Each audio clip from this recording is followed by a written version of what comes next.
भारतीय गेंदबाजों ने पूरी तरह से दिया है धोखा।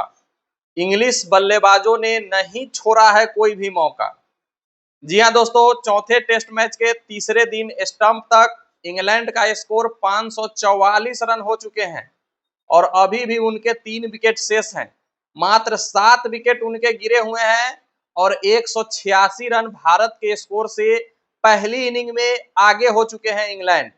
अब इस मैच में भारत को वापसी करना बहुत ज्यादा मुश्किल होने वाली है, क्योंकि अभी भी 3 विकेट बचे हुए हैं।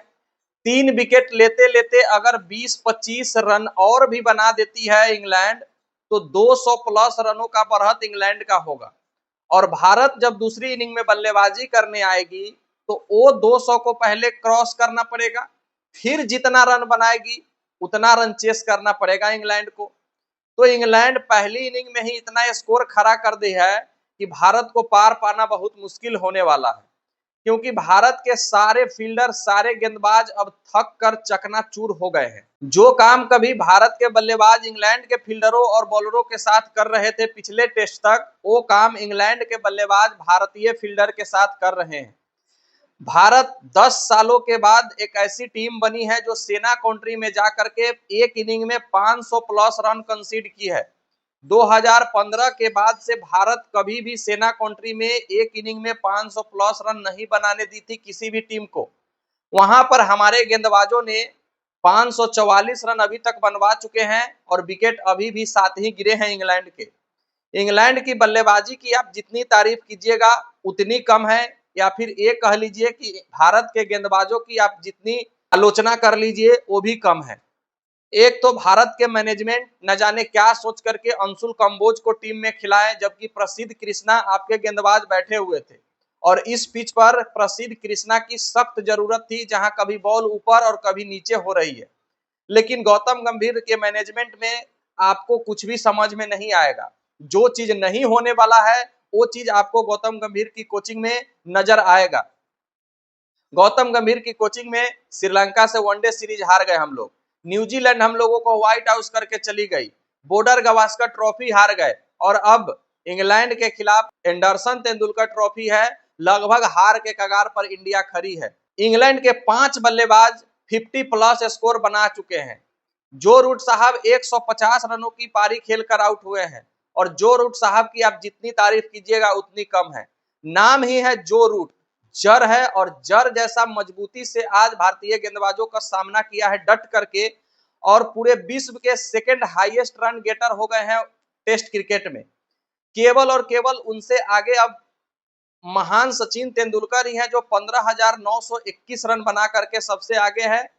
आज उन्होंने जैक स्कॉलिस और रिकी पोंटिंग का रिकॉर्ड तोड़ करके दूसरे नंबर पर चले गए हैं सबसे ज्यादा रन बनाने में। 38 शतक जड़ चुके हैं। 2020 के बाद से जो उनका खेल बदला है, 21 शतक जड़े हैं 2020 के बाद से। 2020 के पहले उनका 48 का औसत था, अब हो गया है उनका औसत बढ़कर 57 का। और कंसिस्टेंसी देखिए, हर मैच में वो बंदा रन बनाता है और सामने वाले बल्लेबाज से भी रन बनवाता है। बेन डकेट ने 94 रनों की पारी खेली है, जैक क्रॉली ने 84 रन बनाए हैं। हैरी ब्रूक को छोड़ दिया जाए तो फिर ओली पॉप ने भी 71 रनों की पारी खेली है। जो रूट साहब ने तो 150 बनाए ही हैं। इसके अलावा बेन स्टोक्स जो अपने पैरों से खिंचाव से जूझ रहे हैं, बॉलिंग भी किए हैं जिसमें 5 विकेट हॉल लिए हैं और बल्लेबाजी में भी अभी 77 रनों पर नवाज बैटिंग कर रहे हैं और इंग्लैंड को इतना मजबूत स्थिति में पहुंचा दिया है कि भारत को वहां से वापसी करना कोई मिरेकल से कम नहीं होगा। अगर भारत को वापसी करना है तो इस मैच में 2 दिन भारत को बल्लेबाजी करनी होगी, जो कि असंभव सा लग रहा है, क्योंकि इंग्लैंड का जो ये पिच है भारत के बल्लेबाजी के समय ओवरकास्ट कंडीशन हो जा रही है और कल भी ऐसा अनुमान है कि बारिश का माहौल है और भारत को बल्लेबाजी करनी है। और 2 दिन से जब इंग्लैंड बल्लेबाजी कर रही थी तो पूरा का पूरा धूप उगा हुआ था।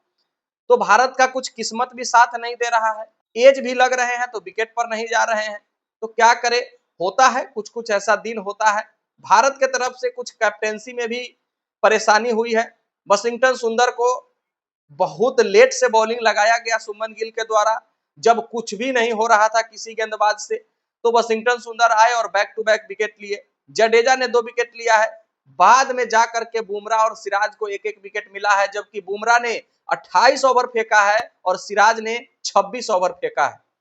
उन लोगों का शरीर तो टूटकर चकनाचूर हो गया है और अभी कल भी गेंदबाजी करनी है भारत को। तो भारत तो एक टॉस नहीं जीत रही है, ये भी समस्या है। अगर टॉस जीतती और पहले गेंदबाजी कर लेती तो जो स्थिति अभी इंग्लैंड का है, हो सकता था भारत का होता, लेकिन इंग्लैंड का अभी सब कुछ अच्छा जा रहा है। लेकिन भारतीय टीम को टेस्ट क्रिकेट है, मौका देती है। आपके पास अभी भी मौका है कि आप बल्लेबाजी में रंग दिखाए और इंग्लैंड के जो बढ़त होगा उसको पार करके 200-250 का टारगेट दे दीजिए। जब 500 रन आप बनाइएगा तो आपको भी समय लगेगा 1.5 पौने 2 दिन। अगर उतना बना लेते हैं तो फिर मैच में रोमांचक आएगा। नहीं बना पाते हैं तो 3-1 से इंडिया सीरीज हार जाएगी और फिर से वही जो अब तक चलता आ रहा है कि इंग्लैंड में सीरीज ना जीते थे और ना ही जीत पाएंगे। शुभमन गिल की कप्तानी अभी कुछ खास नहीं रही है, न्यू कप्तान है और वो साफ तौर पर दिखता है।